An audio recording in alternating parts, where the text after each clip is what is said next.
My name is Liam. I'm 28 years old and I'm the founder of a tech company that develops productivity apps. By all accounts, I'm successful. But for most of my life, the people who were supposed to be my biggest fans saw me as little more than a background character in my own family story. The breaking point, the moment the curtain finally fell on the whole charade, happened at my sister Chloe's college graduation party. My parents presented her with the keys to a brand new, $60,000 luxury SUV. Then, my mother, with a teary, proud smile, handed me a small, flat, poorly wrapped rectangle and called it my graduation gift, 5 years late. Before I tell you how I finally responded after a lifetime of swallowing my own disappointment, let me know where you're watching from in the world, hit that like button, and subscribe if you've ever felt completely and utterly invisible in your own family. It's a strange and lonely feeling, and for the longest time, I thought it was just me. I thought there was something wrong with me, something I was failing to do, some secret handshake I didn't know that would unlock the kind of love and approval they gave my sister so freely. I spent years chasing it, only to find out that the prize wasn't worth winning in the first place. This is the story of how I stopped running and finally claimed my own life, not as an afterthought, but as the main event. The dynamic was set early. I was the quiet, introspective older brother. Chloe, 2 years younger, was the firework. I found my world in books and on the flickering screen of our ancient desktop computer, teaching myself the basics of coding from library books. Chloe found her world on a stage, any stage. Dance, cheerleading, school plays.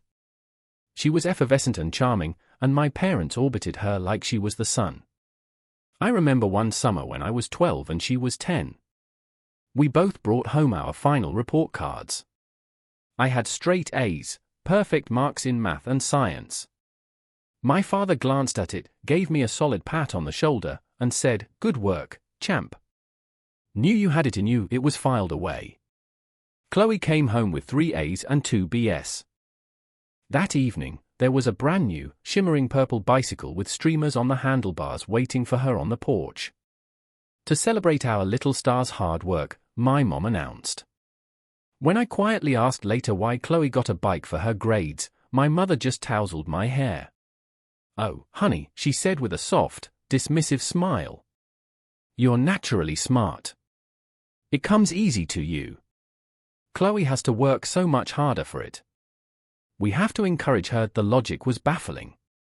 My success was an expectation, my effort invisible. Her achievement, lesser by any objective measure, was a cause for grand celebration and material reward. It was the first time I felt that specific, confusing sting, the feeling of being punished for my own competence. This pattern became the blueprint for our entire childhood. My interests were treated as strange, solitary hobbies, while hers were celebrated as incredible talents that required the family's full financial and emotional investment. When I found a flyer for a 2-week summer coding camp at the local community college, I was ecstatic. It was a chance to learn from a real teacher, to be around other kids who spoke the same language of logic and syntax that fascinated me. The cost was $200. I presented the idea to my parents at dinner, my heart thumping with hope. My dad looked at the flyer and sighed, rubbing his temples. $200, Liam? For a computer camp? That's a lot of money, my mom added, and you'd just be sitting inside all day. You should be out playing. That same month, they paid over $500 for Chloe's custom-made dance recital costumes, plus another $100 for professional photos. When I pointed this out, my voice small and trembling with injustice, my father's face hardened. "That's different," he said, his tone ending the conversation. "That's for her future." I never understood what that meant. How was her dancing more a part of her future than my passion was for mine? But I learned my lesson.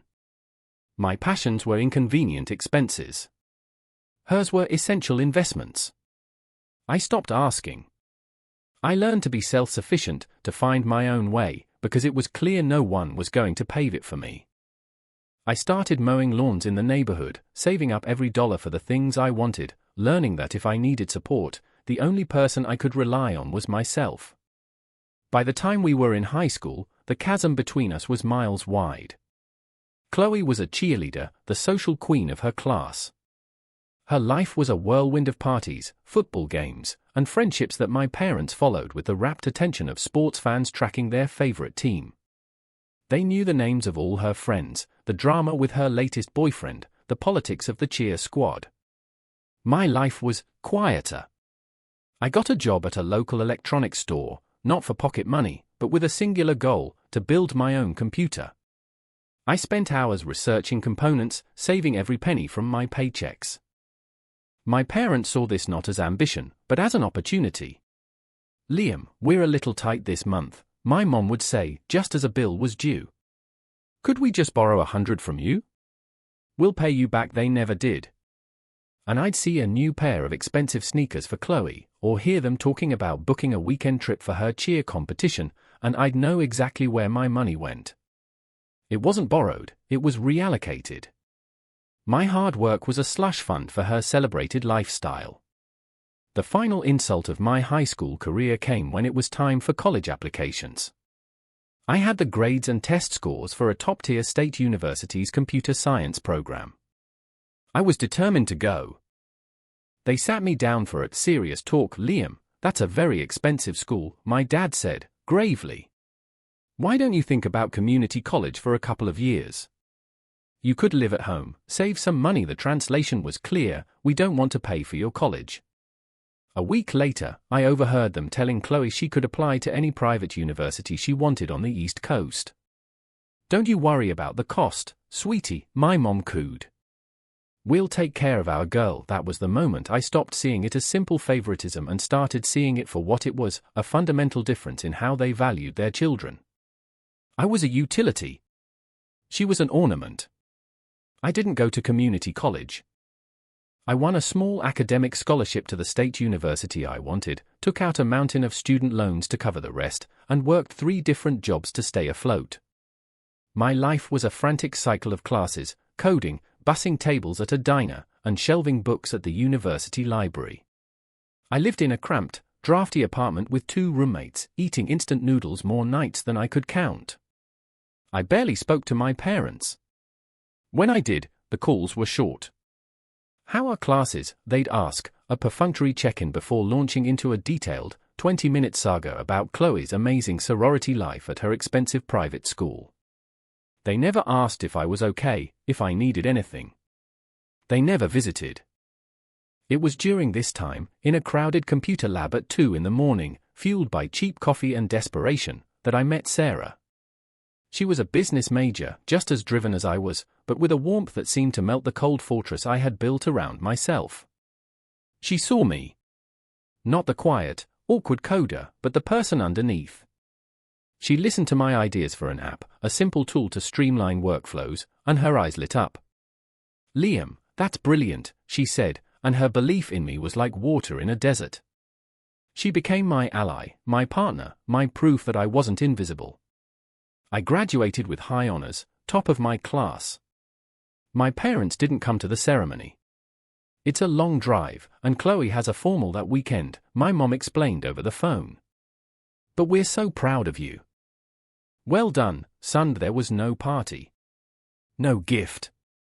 Just a hollow acknowledgement before the conversation, inevitably, turned back to Chloe. I got a decent job as a junior developer and, with Sarah's encouragement, spent every spare moment, nights, weekends, holidays, building my app. I was running on fumes, but for the first time, I felt like I was building something that was truly mine. The next few years were a blur of intense focus and sacrifice. Sarah and I lived frugally, pouring every spare dollar I made into my burgeoning company, which at that point was just me in our small apartment's 2nd bedroom. My parents were beyond skeptical. I remember calling them to tell them I was quitting my stable, salaried job to work on my app full-time. There was a long, dead silence on the other end of the line. "You're doing what?" my father finally boomed.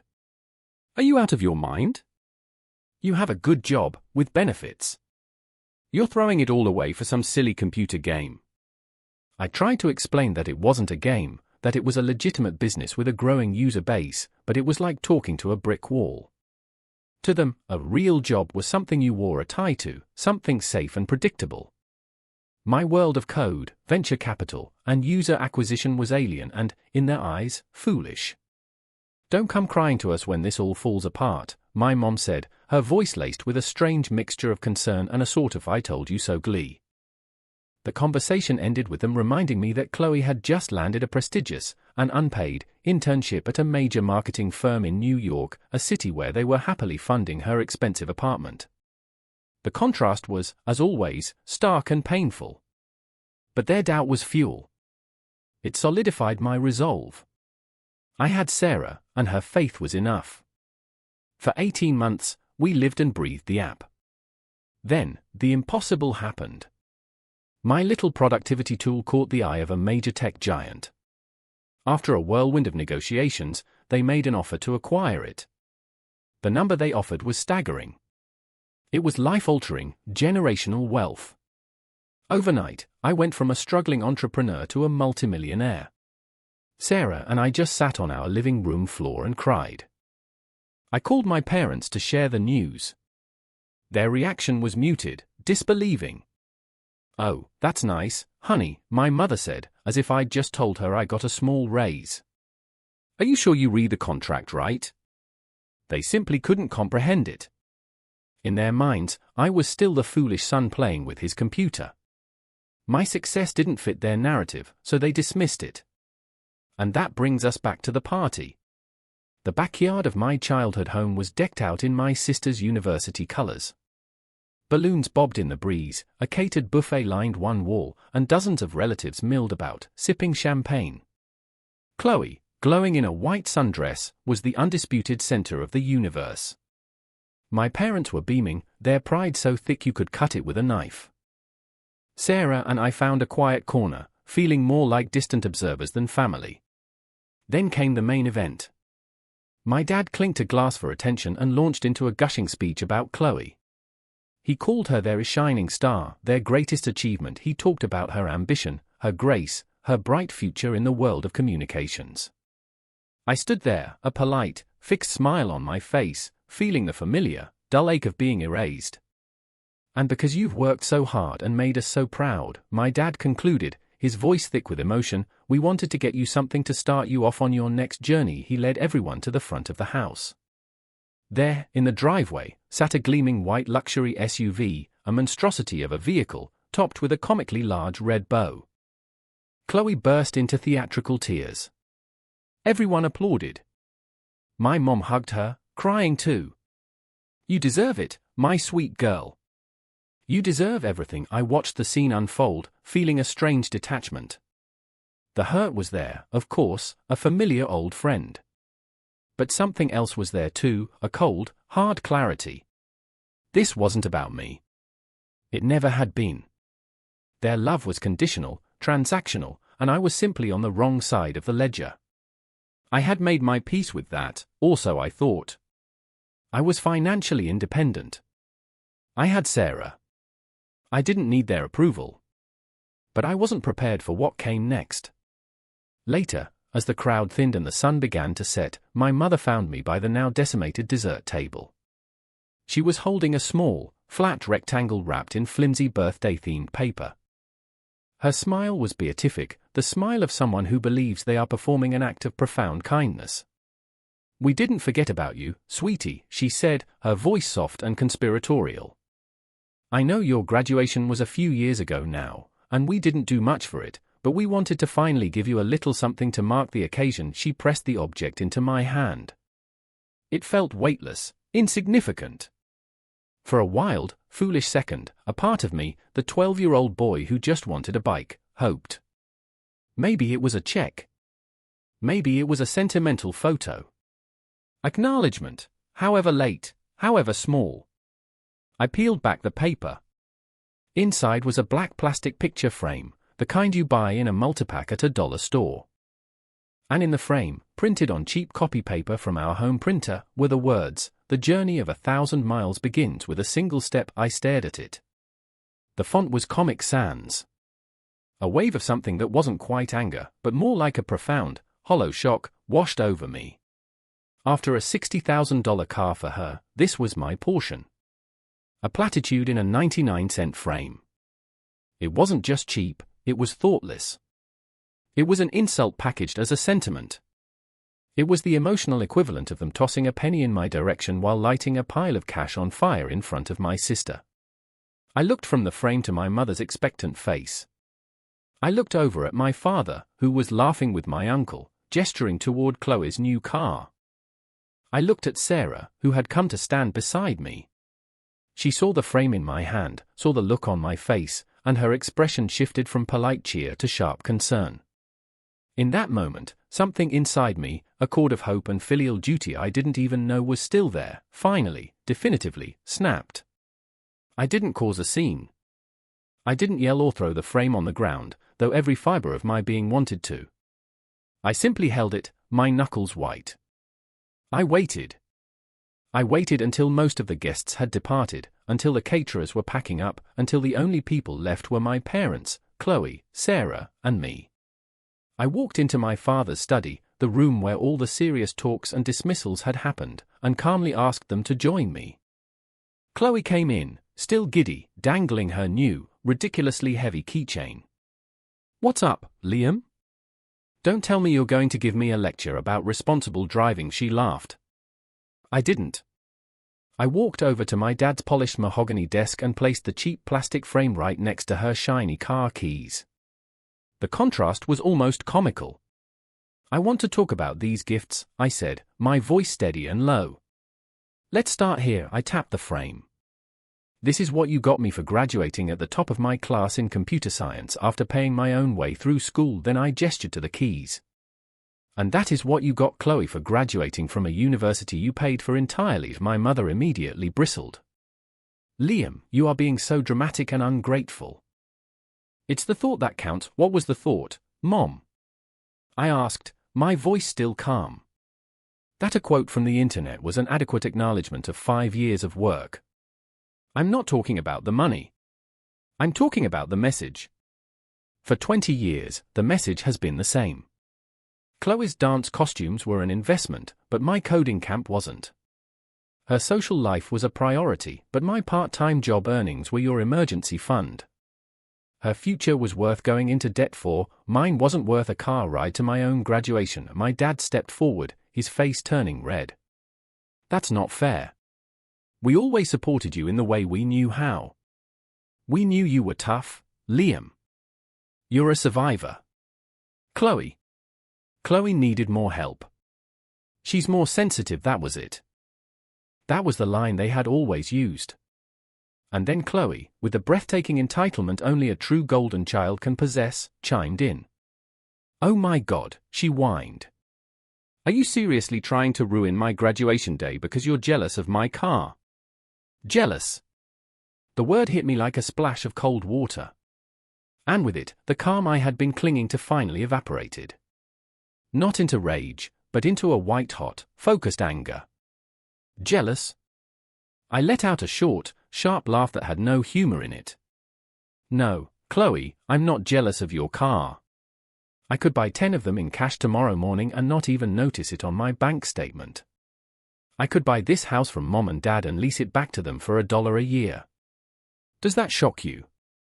I watched their faces. Chloe's jaw dropped. My mother's eyes went wide. My father's angry bluster collapsed into stunned silence. "My silly computer game, as you called it, Dad? The one I threw my stable job away for? I sold it 18 months ago. The company I built in my spare bedroom while you were funding Chloe's sorority parties made me a millionaire many times over." I let that sink in, the silence in the room so heavy it felt like a physical weight. "So no," I continued, my voice hard as steel, "I am not jealous of a $60,000 liability. I am hurt. I am hurt that for my entire life, you have treated my ambitions as a burden and hers as a pageant. You treated my successes as an expectation and hers as a miracle. This," I said, my finger jabbing down on the pathetic plastic frame, "is not a gift. It's the final piece of evidence. It is proof that you have never seen me, never respected me, and never once valued me for who I am." My father, recovering first, saw not the emotional chasm but the financial opportunity. His tone shifted instantly. Son, he started, a greasy, unfamiliar warmth in his voice. A millionaire? Well, that's incredible. We should talk. Maybe you could. You know, we could discuss some family investments. I held up a hand, cutting him off. The speed of his pivot from dismissive patriarch to hopeful investor was disgusting. No. We're not going to talk about that. We are going to talk about this. And this conversation is over. I am done. I am done begging for scraps from your table. I am done trying to earn a love that you give away to her for free. The Bank of Liam is closed. The emotional validation hotline is disconnected. Sarah and I are leaving. I turn to them, all three of them, standing there like statues. From this day forward, our relationship, if there is to be one at all, will be on my terms. The enabling stops today. In the months that followed, a quiet, seismic shift occurred. Sarah and I got engaged. We bought a beautiful home with a yard and a view of the mountains, a place that felt like a sanctuary. I started a new company, this time with a team and proper funding, and the work was more fulfilling than ever. I felt a lightness I hadn't realized was possible, the feeling of a decades-long weight being lifted from my shoulders. The silence from my family was deafening at first, then it was replaced by hesitant, awkward phone calls. Their tone had completely changed. It was deferential, cautious, almost fearful. The power dynamic had been irrevocably altered, and they knew it. The biggest change was in Chloe. Without the parental safety net to pay for her car insurance, gas, and designer clothes, the real world hit her like a ton of bricks. Her prestigious communications degree didn't magically translate into a high-paying job. My mother called me one afternoon, her voice trembling. Liam, Chloe is having such a hard time. She can't make her car payment. Could you just help her out a little? The old me would have caved, resentfully writing a check to keep the peace. But the new me held firm. No, Mom, I won't give her money, I said calmly. But what I will do is pay for 3 months of sessions with a top-tier career counselor who can help her build a resume and find a job that matches her skills. There was a stunned silence.